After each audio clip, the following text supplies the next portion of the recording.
నమస్తే జీవనరేఖ కార్యక్రమానికి స్వాగతం. వెరికోస్ వెయిన్స్ సమస్యకి చికిత్స తప్పనిసరా? చికిత్స తర్వాత వెరికోస్ వెయిన్స్ తిరిగి మళ్ళీ వచ్చే అవకాశం ఉంటుందా? స్టాకిన్స్ వలన వెరికోస్ వెయిన్స్ తగ్గే అవకాశం ఎంతవరకు ఉంటుంది? క్లాక్స్ చికిత్స అంటే ఏంటి? భారతదేశంలో క్లాక్స్ చికిత్స ఎందుకు చాలా అరుదుగా ఉపయోగిస్తున్నారు? ఈ సమస్యలపై మీ సందేహాలకు అవీస్ హాస్పిటల్స్ హైదరాబాద్ నుండి ప్రముఖ varicose veins specialist doctor C Avinash garu మనతో ఇప్పుడు ఉన్నారు. వారితో మాట్లాడి మరిన్ని సందేహాలు నివృత్తి చేసుకుందాం. అలాగే స్క్రీన్ పై కనిపిస్తున్న నెంబర్కి కాల్ చేసి మీ సందేహాలను నివృత్తి చేసుకోవచ్చు. నమస్తే అండి. నమస్కారం అండి. హెచ్ఎంటీవీ ప్రేక్షకులకు నమస్కారం. నా పేరు doctor Avinash, varicose veins specialist, Avis hospital తరపున. సో సార్, వెరికోస్ వెయిన్స్ ఇవాళ రేపు చాలా తరచుగా వింటూ వస్తున్నాము. ప్రతి 5గురిలో 2-3 వెరికోస్ వెయిన్స్ వస్తుంది అంటున్నారు. అసలు ఎందుకు వెరికోస్ వెయిన్స్ వస్తుంది? యాక్చువల్గా మీరు అన్నట్టు ఈ మధ్య కాలంలో వెరికోస్ వెయిన్స్ అనేది చాలా కామన్గా కనిపిస్తూ ఉన్నాయి. అండ్ మీరు చెప్పిన నెంబర్ కూడా దాదాపు కరెక్ట్గానే ఉంది. ఈ మధ్య కాలంలో సెడెంటరీ లైఫ్ స్టైల్ అనేది కూడా బాగా పెరిగిపోవడం, ఇంకా డెస్క్ జాబ్స్ అంటే most of the time long time sitting jobs, అట్లానే ఎక్కువసేపు స్టాండింగ్ చేసే జాబ్స్ ఇవి ఉంటాయి కదా. దీనివల్ల మనకు వారికోస్ వెయిన్స్ అనేది రావడానికి అవకాశాలు ఉంటాయి. అలానే కొన్ని హెరిడిటరీ ఫ్యాక్టర్స్ అంటే వంశంలో ఎవరికైనా ఉన్నా కూడా ఇవి రావడానికి అవకాశాలు ఉంటూ ఉంటాయి. సో ఆఫ్ లేట్ ఈ నెంబర్ అనేది కూడా చాలా ఎక్కువగా చూస్తున్నాం. So hereditary is compulsory sir? అంటే not only life style, hereditary is the main thing? Main thing అని చెప్పడానికి లేదు, బట్ అది కూడా ఒక కారణమేనండి. అంటే ఫ్యామిలీలో నాన్నకు కానీ తాతకు కానీ అలా ఎవరికైనా ఉన్నా కూడా పిల్లలకి రావడానికి అవకాశాలు ఉంటాయి హెరిడిటరీ. బట్ మోస్ట్ కామన్గా అయితే మనకు ప్రొఫెషనల్ అంటే ఎక్కువసేపు నిల్చొని జాబ్స్ చేస్తూ ఉంటారు కదా, అలానే long time sitting jobs, for example teachers కానివ్వండి, పోలీస్మెన్ కానివ్వండి, ఈ వారికోస్ వెయిన్స్ అనేది చాలా కామన్గా ఉంటాయి. ఓకే. సో అంటే ఎక్కడైతే వెరికోస్ వెయిన్స్ అవి ఉంటాయో ఆ ఫంక్షనింగ్ ప్రాపర్గా లేకపోతే వెరికోస్ వెయిన్స్ వస్తాయి అంటున్నారు. సో అసలు ఏంటి ఆ ఫంక్షనింగ్ ఎట్లా ఉంటుంది, ఎందుకు వస్తుంది? First of all varicose veins అంటే మనకు సింపుల్గా చెప్పాలి అంటే ఉబ్బిన సిరులు అంటాం తెలుగులో. అంటే మీకు సింప్లిఫై చేసి చెప్పడానికి పంప్, వాల్వ్స్, పైప్స్. మనకు వెయిన్స్ అంటే మన శరీరంలో పైప్స్ లాగా ఉంటాయి. అవి చెడు రక్తాన్ని కాళ్ళ నుంచి పైన గుండెకి తీసుకెళ్తూ ఉంటాయి. సో ఈ దారిలో మనకు వాల్వ్స్ అనేవి ఉంటాయి, బ్యారికేడ్ లాగా యాక్ట్ చేస్తాయి. సో ఈ బ్లడ్ అంతా కూడా ఈ వాల్వ్స్ ద్వారా సింగిల్ డైరెక్షన్లో పైకి ఒకటే డైరెక్షన్లో ఈజీగా వెళ్ళడానికి వాల్వ్స్ అనేవి హెల్ప్ చేస్తూ ఉంటాయి. కొన్ని కారణాల వల్ల ఈ వాల్వ్స్ అనేవి డ్యామేజ్ అవ్వడం, అలానే వయసు పెరిగే కొద్దీ ఈ వెయిన్ వాల్ అనేది ఎలాస్టిసిటీ లూజ్ అవ్వడం వల్ల ఈ బ్లడ్ ఫ్లో కూడా పైకి పూర్తిగా వెళ్ళడం అనేది జరగదు. సో కొంతవరకు తిరిగి రిటర్న్లో వచ్చేసి కాళ్ళల్లో ఉండిపోతుంది. అలా ఉండిపోవడం వల్ల మనకు ప్రెషర్ పెరిగి సిర్లు అనేవి బాగా లావుగా కనిపించడం, అలా అని చెప్పి అందరికీ లావుగా బయటకు కనిపించాలని లేదండి. దానివల్ల బయటకు కనిపించకుండా కూడా సిమ్టమ్స్ అనేవి ఎక్కువగానే ఉంటాయి. కాలు వాపులు రావడం, పిక్కలు పట్టేసినట్టు అనిపించడం, బరువుగా అనిపించడం, కొంతవరకు తిమ్మిర్లు రావడం, దురదలు రావడం, సూదులు పొడుస్తున్నట్టు అనిపించడం, ఇవన్నీ కూడా వారికోస్ వెయిన్స్ లక్షణాలు. ఓకే. యాజ్ యూ సెడ్ వయసు పెరుగుతున్న కొద్దీ అన్నారు. సో ఇది స్టార్ట్ అవ్వడానికి ఒక వయసు అనేది ఉంటుందా, లేకపోతే ఏజ్ నుంచి యాక్చువల్గా స్టార్ట్ అవుతుంది? ఆఫ్ లేట్ మేము చూస్తున్న కేసెస్ బట్ అయితే most of the time it is elderly age group. So 30 years 40 years తర్వాత ఎక్కువగా వారికోస్ వెయిన్స్ అనేవి రావడం జరుగుతూ ఉంటుంది. అలానే ఏజ్ పెరిగే కొద్దీ కూడా నంబర్ అనేది పెరుగుతూ ఉంటుంది అనమాట. అంటే varicose veins patients especially older ఏజ్లో చెప్పినట్టు మన వెయిన్ వాల్స్ వీక్ అవ్వడం కానివ్వండి, అలానే వాల్వ్స్ ప్రాబ్లం ఉండడం కానివ్వండి ఎక్కువగా ఉంటుంది. అలా అని చెప్పి యంగర్ ఏజ్ గ్రూప్స్లో ఉండదు అని కూడా కాదు. కొన్నిసార్లు హెరిడిటరీ ఇష్యూస్, జెనెటిక్ రీజన్స్ వల్ల కూడా కొంతవరకు young age groups probably in 20s కూడా మనకు వారికోస్ వెయిన్స్ పేషెంట్స్ వస్తూ ఉంటారు. Okay. So hereditary effect impact ఎలా ఉంటుంది సార్? అంటే ఏ విధంగా ఇంపాక్ట్ అయ్యే అవకాశాలు ఉంటాయి? అంటే మనకు నెక్స్ట్ జనరేషన్లో ఇది రావడానికి అవకాశాలు ఎక్కువ ఉంటూ ఉంటాయి. అంటే ప్రాబబ్లీ ఆ ఫ్యామిలీలో తాతకు కానీ నాన్నకు కానీ ఉన్నా కూడా, అలానే మేనమామలకి ఇట్లా ఉన్నా కూడా మనకు దెర్ ఆర్ హై ఛాన్సెస్.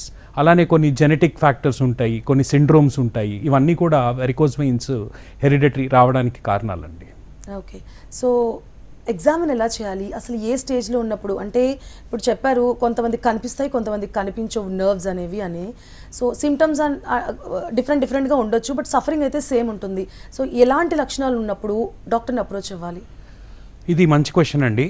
యాక్చువల్గా మనకు చాలా కామన్గా వారికోస్ వెయిన్స్ని ఐడెంటిఫై చేయడం ఎలాగా అంటే లావుగా బయటకి తాడుల్లా కనిపిస్తూ ఉంటాయి. ఓకేనా? అలా ఉన్నప్పుడు ఆబ్వియస్గా పేషెంట్స్ అనేది కూడా వాళ్ళు చాలామంది ఇలా మాకు బయట కనిపిస్తున్నాయి అని వస్తూ ఉంటారు. So at the same time ఈ వారికోజ్ వెయిన్స్ సిమ్టమ్స్ ముందుగా మాట్లాడుకున్నట్టు కాలు వాపులు రావడం, తిమ్మిర్లు రావడం, బాగా పిక్కలు పట్టేసినట్టు అనిపించడం, సాయంత్రం అయ్యేసరికి కాళ్ళు బరువుగా అనిపించడం, నిద్ర పట్టకుండా ఉండడం, ఇవన్నీ కూడా వారికోజ్ వెయిన్స్ లక్షణాలు. వీటితో పాటు మనకు కొన్నిసార్లు ఏమవుతుంది అంటే ఈ వెయిన్స్ అనేవి బయటకు కనిపించకుండా కూడా ఆ వారికోజ్ వెయిన్స్ రిలేటెడ్ కాంప్లికేషన్స్తో ప్రజెంట్ అవుతూ ఉంటారు.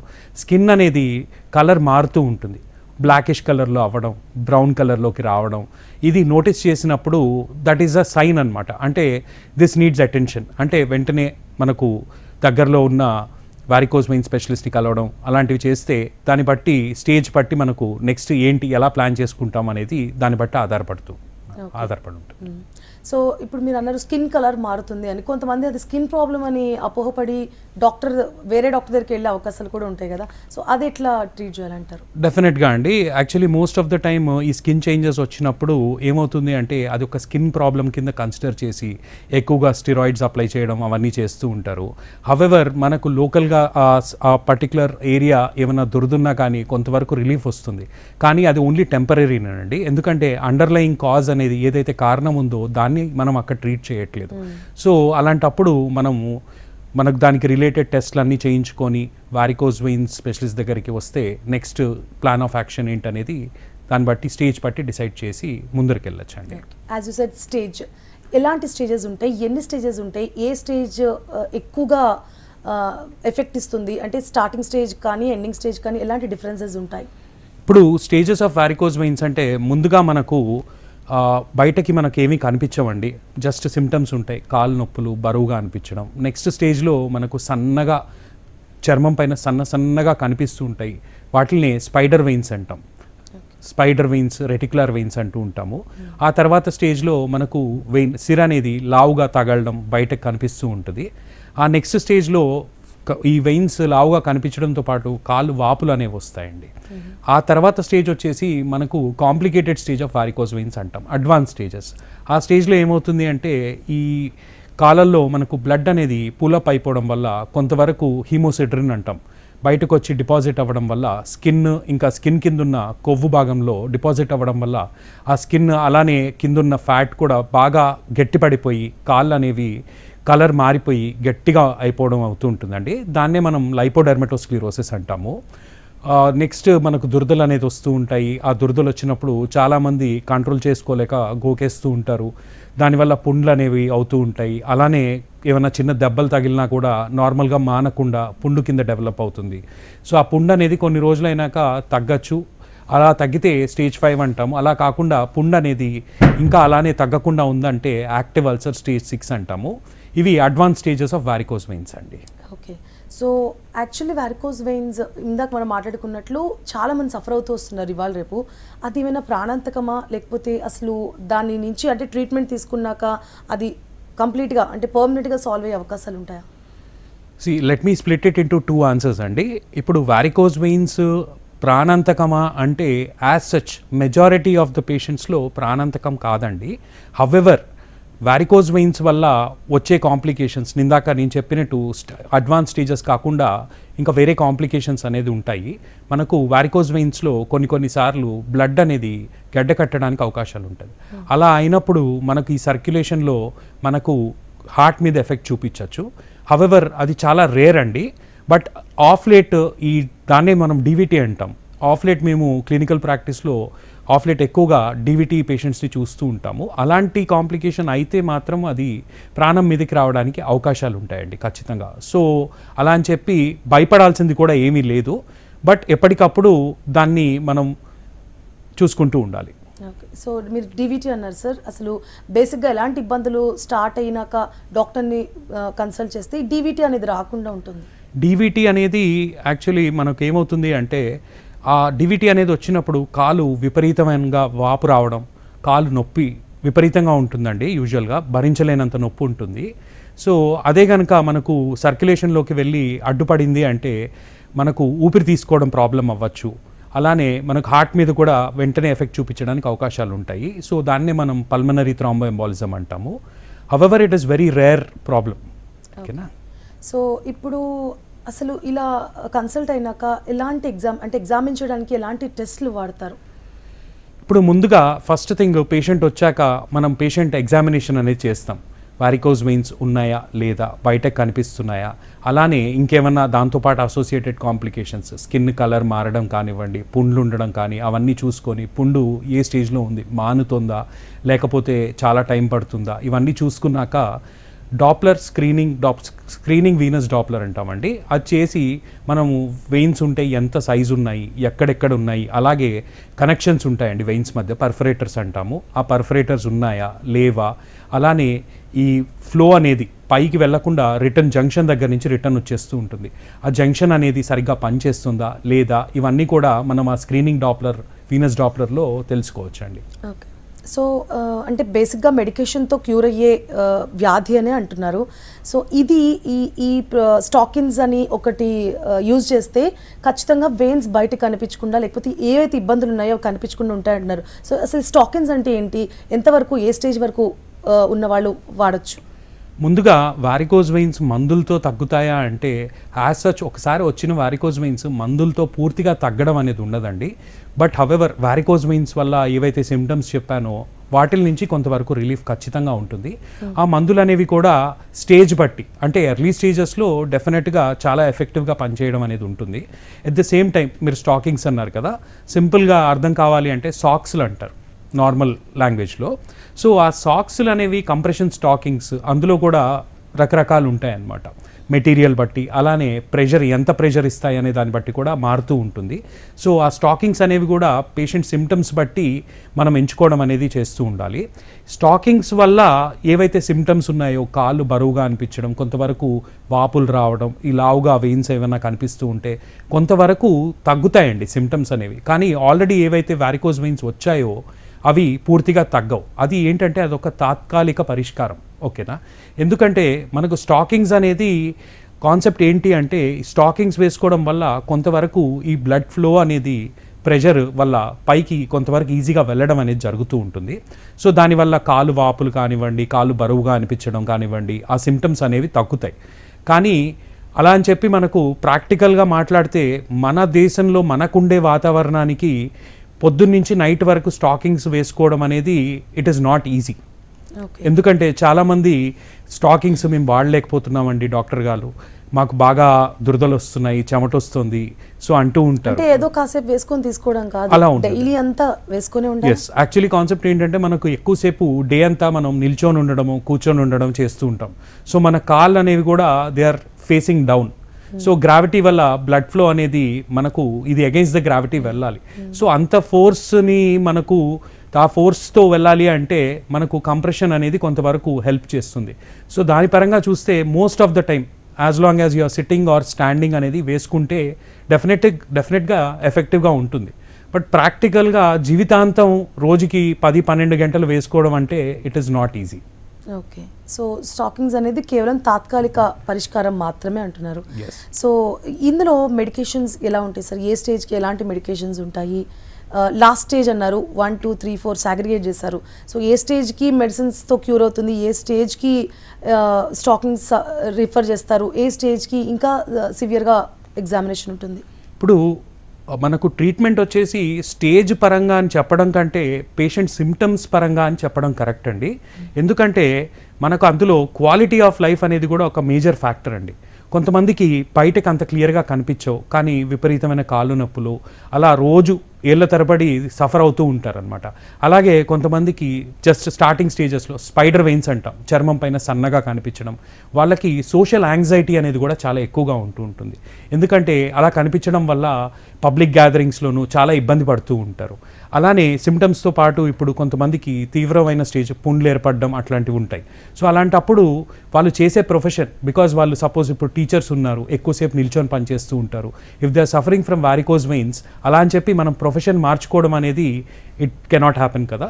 సో స్టేజింగ్ కంటే ఎక్కువ వాళ్ళు ఎంత సఫర్ అవుతున్నారు, సిమ్టమ్స్ ఎలా ఉన్నాయి అనే దాన్ని బట్టి మనకు ట్రీట్మెంట్ అనేది చెప్పడం జరుగుతూ ఉంటుంది. ఓకే. సో ఈ స్టేజెస్ వైజ్గా చూసుకున్నా ఎలా చూసుకున్నా మెడికేషన్ ఈజ్ కంపల్సరీ అంటున్నారు. సో దీన్ని దీర్ఘకాలిక వ్యాధిగా చూడాలంటారా? ఎందుకంటే వన్స్ వచ్చినాక మళ్ళీ రాకపోవడానికి ఛాన్స్ లేదు అంటున్నారు. సో అంటే లైఫ్ లాంగ్ మెడికేషన్ వాడుతూనే ఉండాలంటారా? లైఫ్ లాంగ్ వాడడం అనేది కూడా కొంతవరకు అండి, అది ఇందాక చెప్పినట్టు సిమ్టమ్స్ వరకు హెల్ప్ చేస్తాయి. స్టార్టింగ్ స్టేజెస్ ఉన్న వాళ్ళు డెఫినెట్గా బెనిఫిట్ అనేది పొందుతూ ఉంటారు మనకు మందుల వల్ల, అలానే స్టాకింగ్స్ వేసుకోవడం వల్ల. కానీ లాంగ్ రన్లో చూస్తే ఇట్ డజంట్ మేక్ సెన్స్ యాక్చువల్గా చెప్పాలి అంటే. సో అలా అని చెప్పి మనకు తీవ్రత ఎక్కువ లేనప్పుడు కూడా దానికి భయపడాల్సిన అవసరం ఏమీ లేదు. ఓకే. సో ఇప్పుడు ఎగ్జామిన్ చేయడానికి మీరు డాప్లర్ టెస్ట్ అన్నారు. సో డాప్లర్ టెస్ట్ అనేది అసలు ఏంటి బేసిక్గా? అంటే స్టేజ్లో ఉన్నది ఏ స్టేజ్లో ఉన్నారు అనేది తెలుస్తుందా, లేకపోతే తీవ్రత అంటే మెడికేషన్తో సాల్వ్ అవుతుందా లేదా అనేది తెలుస్తుందా? దీంతో ఒక్కదాంతోనే తెలిసే అవకాశాలు ఉంటాయా? లేదండి, అలా ఉండదు. డాప్లర్ అంటే మనకు కాళ్ళల్లో సిరులు మనకు ఎంత లావుగా ఉన్నాయి, పైన జంక్షన్ అని చెప్పాను కదా, అక్కడి నుంచి కాంపిటెంట్ ఉందా లేదా, అలాగే పర్ఫరేటర్స్ ఉన్నాయా లేవా, అంటే వెయిన్స్ మధ్య కనెక్షన్స్ ఉన్నాయా లేవా, పోనీ ఆ పర్టికులర్ కనెక్షన్స్ వల్ల ఎంతో కొంత బ్లడ్ వెళ్లకుండా ఉండిపోవడం జరుగుతుందా లేదా, ఈ టెక్నికల్ ఆస్పెక్ట్స్ వరకే తెలుస్తూ ఉంటాయండి. అగైన్ ట్రీట్మెంట్ అనేది డాప్లర్ పరంగా కంటే పేషెంట్ సిమ్టమ్స్ పరంగాను ఏ విధంగా ఎఫెక్ట్ అవుతున్నాడు అనే దాన్ని బట్టి ఆధారపడి ఉంటుందండి. సో ఆబ్వియస్లీ ఫైనల్లీ పేషెంట్ ఎట్లా సఫర్ అవుతున్నారు అనే దాని మీదే ట్రీట్మెంట్ ఆధారపడి ఉంటుంది most of the time. Okay. So క్లాక్స్ అంటే ఏంటి సార్? అసలు ఎలా దీన్ని ఇన్వెంట్ చేస్తారు వెరికోస్ వెయిన్స్లో? ఇప్పుడు క్లాక్స్ అంటే cryo laser and cryo sclerotherapy అంటామండి. ఇందాక చెప్పినట్టు స్పైడర్ వెయిన్స్ అని చెప్పాను కదా. సో ఇలాగా మనకు స్కిన్ పైన సన్నగా స్పైడర్ వెబ్స్ లాగా ఉంటాయి. సో దానికోసం మనం ఏం చేస్తాము అంటే క్రయో మెషిన్ అని ఒకటి ఉంటుంది. దానివల్ల కోల్డ్ ఎయిర్ అనేది రావడం వల్ల స్కిన్ పైన మనకు చిన్న ఇంజెక్షన్స్ చేసినప్పుడు నొప్పి అనేది తెలియదు. సో ఆ ఇంజెక్షన్స్ మనకు స్క్లీరో అంటామండి. ఆ స్క్లీరోథెరపీ ఇస్తున్నప్పుడు మనకు ఆ వెయిన్స్ అనేవి కొంతవరకు కొలాప్స్ అయిపోవడం, కొంతవరకు డిసపియర్ అవుతాయి.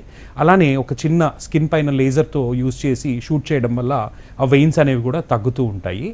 ఇది more or less of late ఉన్న కాలంలో చాలామంది స్పైడర్ వెయిన్స్తో సఫర్ అవుతున్న వాళ్ళకి చాలా మంచి ట్రీట్మెంట్ అండి.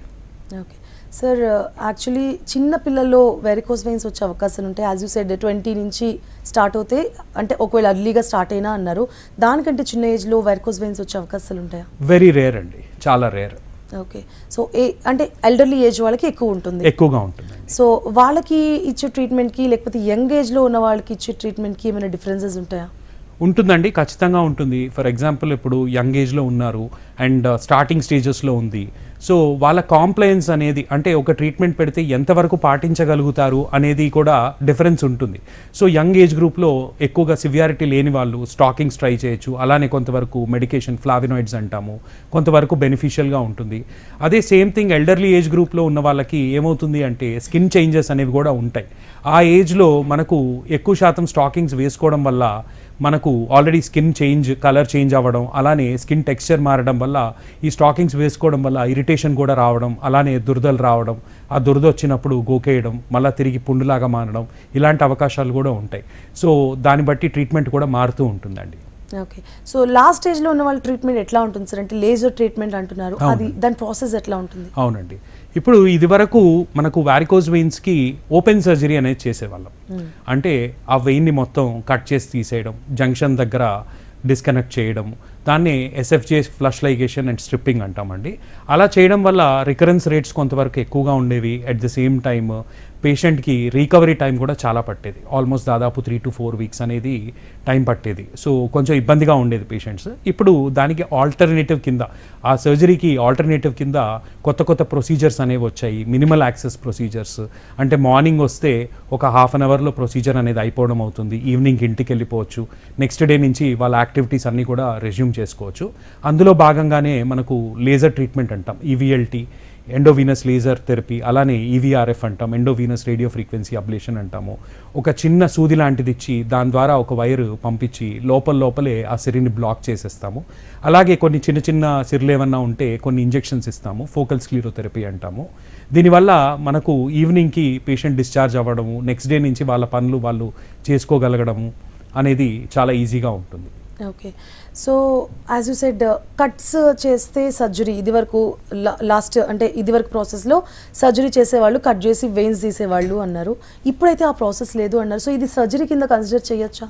ఇది ఒక మినిమల్ యాక్సెస్ ప్రొసీజర్ అండి. ఇది ఒక సర్జరీకి ఆల్టర్నేటివ్ అంటాము. ఓకేనా. సో ఎక్కడ కూడా కట్ చేయడం కానీ కుట్లీయడం కానీ ఏమి ఉండవండి. So this is not a surgery. Yes. Okay. So actually ఈ ప్రాసెస్ ఏదైతే ఉందో ఇప్పుడు చేస్తున్న ఈ లేటెస్ట్ ట్రీట్మెంట్ ఇది ఎంతవరకు సక్సెస్ఫుల్ ఉంటుంది? అంటే లాస్ట్ మీరు చెప్పిన దాని ట్రీట్మెంట్ కంటే ఇప్పుడున్నది ఎంతవరకు ప్లస్ అవుతుంది? డెఫినెట్గా అండి. ఇది సక్సెస్ రేట్స్ అనేవి relative to open surgery success rates అనేవి మా ప్రాక్టీస్లో చాలా బెటర్గా ఉన్నాయి. At the same time patient happiness అనేది కూడా చాలా ఎక్కువ అండి ఈ ప్రొసీజర్ వల్ల. ఎందుకంటే పని అనేది మానుకోనక్కర్లేదు దీనివల్ల. సో అవుట్కమ్ అనేది కూడా చాలా బాగుంటుంది. సో యాజ్ యూ సెడ్ మనకి ఈ బ్లాకేజెస్ ఏవైతే ఉంటాయో వాటి వల్ల వెయిన్స్ ఉబ్బుతూ ఉంటాయి కదా. సో అసలు బ్లాకేజ్లే రాకుండా ఉండడానికంటే ప్రికాషన్స్ ఏం తీసుకోవాలంటారు? ఇది బ్లాకేజెస్ అని చెప్పడం కంటే ఫంక్షనింగ్ సరిగ్గా లేదు అని చెప్పడం కరెక్ట్ అండి. మనకు దీనికి మనం చేయగలిగింది ఏంటి అంటే, ఫర్ ఎగ్జాంపుల్ మన profession long time standing profession or long time sitting profession అంటూ ఉంటాం. సో అలాంటప్పుడు మనం స్టాకింగ్స్ అనేవి వాడితే రాకుండా కూడా ప్రివెంట్ చేయొచ్చు. At the same time small exercises అంటే ఎక్కువసేపు కూర్చొని ఎక్కువసేపు నిల్చొని పనిచేస్తున్న వాళ్ళు హాఫ్ అన్ అవర్కి ఒక 5 minutes బ్రేక్ తీసుకొని నడిచి రావడం, ఇలా చేయడం వల్ల బ్లడ్ అనేది పూలప్ అవ్వకుండా తిరిగి పైకి వెళ్ళడం అనేది ఈజీగా జరుగుతుంటుంది. సో అలా చేయడం వల్ల వారికోస్ వెయిన్స్ని ప్రివెంట్ కూడా చేయొచ్చు మనం. సో వారికోస్ వెయిన్స్ ఎక్కువగా స్త్రీలలో వస్తుందా పురుషుల్లో వస్తుందా అండి? మనకు ఎక్కువ నెంబర్స్ అనేది యాక్చువల్లీ ఆఫ్ లైట్ లేడీస్లో ఎక్కువ నెంబర్స్ చూస్తూ ఉంటామండి compare to gents. However complications అనేవి జెంట్స్లో ఎక్కువ చూస్తూ ఉంటాం వారికోస్ వెయిన్స్లో. సో అంటే డిఫరెన్స్ ఏంటి సార్? అంటే రావడము దాని తర్వాత కాంప్లికేషన్ ఫేస్ చేయడం పేషెంట్కి ఈజ్ కామన్. సో లేడీస్కి ఎందుకు అంటే యాజ్ యూ సెడ్ నంబర్ ఎక్కువ ఉంటుంది అని ఏంటి? What are the facts? See when talking about ladies, మనకు లేడీస్లో హార్మోనల్ ఎఫెక్ట్స్ వల్ల వారికోస్ వెయిన్స్ అనేవి చాలా కామన్గా వస్తూ ఉంటాయి. సో ప్రెగ్నెన్సీ టైంలో రావడం అనేది దట్ ఈస్ బికాస్ ఆఫ్ మనకు కడుపులో బిడ్డ ఉండడం వల్ల ప్రెషర్ పెరగడం వల్ల వాల్వ్స్ మీద ఎగ్జర్ట్ అయ్యి బ్లడ్ అనేది పూర్తిగా పైకి రాకపోవడం, దానివల్ల డెవలప్ అవ్వచ్చు. At the same time estrogen progesterone effect అనేది కూడా వెయిన్ వాల్స్ మీద ఉంటుందండి. సో అందుకని పోస్ట్ మెనోపాజల్ ఏజ్ గ్రూప్ కానివ్వండి, పెరీ మెనోపాజల్ ఏజ్ గ్రూప్ కానివ్వండి, మెనోపాజ్ దగ్గర ఉన్న వాళ్ళలో కానివ్వండి, ఈ వారికోస్ వెయిన్స్ అనేవి చాలా కామన్గా ఉంటాయి లేడీస్లో. ఓకే. సో కాంప్లికేషన్స్ పురుషుల్లో కంటే స్త్రీలలో తక్కువ అంటున్నారు, అంటే వీళ్ళలో ఎక్కువ. సో ఏంటి, ఎలా సఫరింగ్ ఉంటుంది ఇద్దరిలో? సఫరింగ్ అంటే ఉమెన్లో సిమ్టమ్స్ అనేవి చాలా ఎక్కువగా ఉంటాయండి. కాళ్ళు నొప్పులు, కాళ్ళు పిక్కలు పట్టేయడం, తిమ్మిర్లు రావడం, సూదులు పొడుస్తున్నట్టు అనిపించడం, మంటలు రావడం, ఈ సిమ్టమ్స్ అనేవి ఎక్కువగా లేడీస్లో చూస్తూ ఉంటాము. అలా అని చెప్పి జెంట్స్లో ఉండకూడదు అని ఏం లేదండి. కొంతవరకు రిలేటివ్గా లేడీస్తో కంపేర్ చేస్తే ఈ పెయిన్ అనేది మెన్లో తక్కువగా ఉంటుంది. ఇది మా క్లినికల్ ప్రాక్టీస్లో మేము నోటీస్ చేసింది అయితే ఇదండి. ఓకే. సో లేడీస్లో జనరల్గా ప్రెగ్నెన్సీలో వచ్చే అవకాశాలు ఉన్నాయంటున్నారు కాబట్టి అంటే థైరాయిడ్, డయాబెటీస్ ఎక్కువగా ఎఫెక్ట్ అవుతూ ఉంటుంది లేడీస్కి. సో ఇది కూడా ఒకవేళ ఎఫెక్ట్ అయితే థైరాయిడ్ ఆర్ డయాబెటీస్ డోస్ అనేది డిపెండ్స్, బేబీకి మదర్కి ఎఫెక్ట్ కాకుండా ఇస్తూ ఉంటారు. సో వారికోస్ వెయిన్స్కి ఎలాంటి ట్రీట్మెంట్ ఇస్తారు ప్రెగ్నెంట్ ఉమెన్కి? ప్రెగ్నెంట్ ఉమెన్లో వారికోస్ వెయిన్స్ ఉన్న వాళ్ళకి యూజువల్గా కాళ్ళు ఎత్తుగా పెట్టుకోవడం, దిండు కింద ఎత్తుగా పెట్టమని చెప్పడం, అలానే స్టాకింగ్స్ యూస్ చేసుకోమని చెప్తూ ఉంటామండి ప్రెగ్నెన్సీ టైంలో. ఓకే. సో డెలివరీలో కాంప్లికేషన్స్ అలాంటివి ఏమైనా వస్తూ ఉంటాయి సార్ మెడికేషన్ వల్ల? ఇందాక చెప్పినట్టు చాలా రేర్గా డీవీటీ అవ్వడానికి అవకాశాలు ఉంటాయి. సో ఎస్, డీవీటీ రావడానికి అవకాశాలు ఉంటాయండి వారికోస్ వెయిన్స్ ఉన్న వాళ్ళకి. సో అదొక్కటి మనం కొంచెం కేర్ఫుల్గా చూసుకుంటూ ఉండాలి. ఎప్పుడైనా సడన్గా కాలు వాపు అనేది రావడం, నొప్పి అనేది పెరిగిపోతే వెంటనే కన్సల్ట్ చేయడం అనేది చేసుకుంటే మంచిదండి. ఓకే. సో మనకు తెలుసు లైఫ్ స్టైల్ చేంజెస్ అనేది, లైఫ్ స్టైలే ఎక్కువగా ఎఫెక్ట్ ఇస్తుంది అనేది.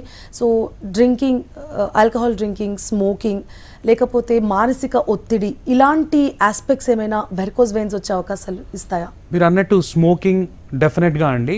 Smoking is also one of the reason for varicose veins. అందులో స్మోకింగ్ వల్ల మనకు కొన్ని ఎంజైమ్స్ అనేవి ఎఫెక్ట్ అవుతూ ఉంటాయండి. సో దానివల్ల కూడా వారికోస్ వెయిన్స్ రావడానికి అవకాశాలు ఉంటాయి. Okay. And alcohol consumption? Definitely alcohol is always harmful to your health. Almost every particular disease అనేది ఆల్కహాల్ రిలేటెడ్ ఉంటుంది. ఓకే. సో అండ్ ఇంకా డిప్రెషన్, ఇవాళ రేపు మానసిక ఒత్తిడి చాలా ఎక్కువగా ఫేస్ చేస్తున్నారు. ఎవరైనా ఏ వయసుల వారైనా ఫేస్ చేస్తున్న ప్రాబ్లం అది. సో మానసిక ఒత్తిడి చాలా రకాల జబ్బులకి కారణం అవుతుంది. సో వెరికోస్ వెయిన్స్ కూడా ఇండైరెక్ట్గా ఏమైనా అవకాశం ఉందా? ఇండైరెక్ట్గా అంటేనండి, ఇప్పుడు మానసిక ఒత్తిడి ఎక్కువ ఉన్న వాళ్ళు ఎక్కువ సోషలైజ్ కారు, అలానే యాక్టివిటీస్ కూడా ఏవి చేస్తూ ఉండరు. సో ఆ విధంగా ఫిజికల్గా వాళ్ళు చాలా ఇన్యాక్టివ్గా ఉండడం వల్ల అలా రావడానికి ఉంటుంది. కానీ యాజ్ సచ్ డైరెక్ట్ ఎఫెక్ట్ అయితే ఉండదండి. ఇండైరెక్ట్గా అంటే ఫిజికల్ యాక్టివిటీ అనేది తగ్గిపోవడం, సో వెయిట్ గెయిన్ అవ్వడం, దానివల్ల కూడా రావచ్చండి వారికోస్ వెయిన్స్. సో ఇన్యాక్టివ్ అనేది మనకి ఇక్కడ మెయిన్ కాజ్ కనిపిస్తుంది. ఓవర్ యాక్టివ్ కూడా ఎఫెక్ట్ అయ్యే అవకాశాలు ఉంటాయి? లేదండి, ఓవర్ యాక్టివ్ లేదండి, వెరీ రేర్. ఓకే, అంటే జనరల్గా ఫ్రీ మూమెంట్స్ ఉండి వాకింగ్ రన్నింగ్ ఏమైనా చేస్తున్న వాళ్ళకి ఎఫెక్ట్ తక్కువ ఉంటుంది. ఎఫెక్ట్ రిలేటివ్లీ తక్కువ ఉంటుంది. అట్ ద సేమ్ టైం మీరు ఓవర్ యాక్టివ్ అన్న వర్డ్ కంటే ప్రాబబ్లీ కొంతమంది జిమ్లో ఎక్కువ వెయిట్స్ అనేవి ఎత్తుతూ ఉంటారు, ఎక్కువ హెవీ వెయిట్ లిఫ్టింగ్. అలా చేయడం వల్ల వారికోస్ వెయిన్స్ రావడానికి అవకాశాలు ఉంటాయి. అలాగే ఆల్రెడీ ఉన్న వారికోస్ వెయిన్స్ కూడా తీవ్రత పెరగడానికి అవకాశాలు చాలా ఎక్కువగా ఉంటాయండి. Okay, so weight lifting directly effect చేస్తుంది సార్? ఎస్ అండి, ఎందుకంటే వెయిట్ లిఫ్టింగ్ అనేది ఎక్కువ చేయడం వల్ల మనకు ఇంట్రా అబ్డామినల్ ప్రెషర్ అనేది పెరుగుతుంది. సో దానివల్ల కూడా మనకు వారికోస్ వెయిన్స్ తీవ్రత అనేది పెరగడానికి అవకాశాలు ఉంటాయండి. Okay, right. సో వారికోస్ వెయిన్స్కి సంబంధించి ఎలాంటి ట్రీట్మెంట్స్ తీసుకోవాలి, ఎలాంటి జాగ్రత్తలు పాటిస్తే వారికోస్ వెయిన్స్ నుంచి విముక్తి కలుగుతుంది అనే దాని గురించి చక్కగా క్లియర్గా ఎక్స్ప్లెయిన్ చేశారు sir. Thank you so much. Thank you madam. So చూసారు కదా, వారికోస్ వెయిన్స్ అనే సమస్య ప్రతి ఒక్కళ్ళలో ఇవాళ రేపు చూస్తూ వస్తున్నాము. జనరల్గా లైఫ్ స్టైల్ అంటే మన దైనందిన జీవితంలో ఎక్కువ శాతం నడవడం, ఒకే దగ్గర కూర్చోకుండా ఉండడం లాంటివి చేస్తూ ఉంటే వెరికోస్ వెయిన్స్ నుంచి ఖచ్చితంగా విముక్తి లభిస్తుంది అంటున్నారు. అలాగే వాటికి తగ్గట్లు అంటే ముందుగానే దాన్ని గుర్తించి డాక్టర్ని సంప్రదిస్తే ఖచ్చితంగా దానికి చికిత్స అందిస్తాము అని చెప్తున్నారు. ఇది వాటి కార్యక్రమం. మరొక కార్యక్రమంలో మళ్ళీ కలుసుకుందాం. Stay tune to HM TV.